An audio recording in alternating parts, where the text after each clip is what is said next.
আজকে আমি আপনাদেরকে গল্প বলবো 29 বছর বয়স্ক এক যুবকের, যার বাম দিকের পায়ের বুড়ো আঙ্গুলে একটা ক্ষত বা গ্যাংগ্রিন হয়ে গেছিল এবং উনি সিগারেট খেতেন।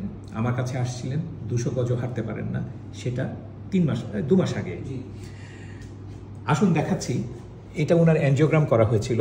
অ্যানজিওগ্রাম করার পরে দেখা গেল যে ডান পায়ে মোটামুটি ভালো আছে, কিন্তু বাম পায়ে যে 3টা পাইপের মধ্যে 3টা পাইপই প্রায় শুকিয়ে আসছে। আর এই কারণেই ওনার এই গ্যাংগ্রিন, এবং উনি হাঁটতে পারছিলেন না। প্রথম কথা হচ্ছে ওনাকে বলেছি সিগারেট ছেড়ে দিতে, তারপরে বলেছি ব্যথার মধ্য দিয়েও হাঁটতে, আর তারপরে বলেছি যে 2-1টা ওষুধ দিয়েছি, যেমন ক্লোপিডেম বা অ্যাসপিরিনের মতো দেওয়া হয়েছে, এটা নিয়ে উনি যেন হাঁটতে থাকেন।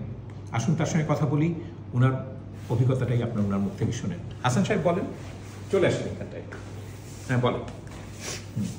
আমি কত গজে? 200 গজ? আগে 200 গজ বা 300 গজ হাঁটা চলা করলেই আমাকে বসতে হইতো, রেস্ট নিতে হইতো। তারপর এখন স্যারের কাছে আসছি। না, এখন কতটুকু হাঁটেন? এখন তো 1 কিলোমিটার হাঁটতে পারেন, এবং ঘা শুকিয়ে যাচ্ছে। ঘা শুকিয়ে যাচ্ছে, অনেকটা শুকিয়ে গেছে, এখন মোটামুটি অনেক বেটার ফিল করছি। আর সিগারেট খাই না, সিগারেট আপনারা সবাই ছেড়ে দেন। হ্যাঁ, তারা ভিডিওটা দেখবেন। জি। সব সময় যে অপারেশন করতে হবে এরকম কোনো কথা নেই পায়ে এরকম হলে, আর অপারেশন যে করা যাবে তেমন কথাও নেই। ওনার ক্ষেত্রে কোনো কিছু করারই নেই। ওনার ক্ষেত্রে একমাত্র করার ছিল সিগারেট ছেড়ে দেয়া আর ওষুধটা খাওয়া। আল্লাহর রহমতে উনি অনেক ভালো আছেন। সবাই যে যেখানে আছেন ভালো থাকেন।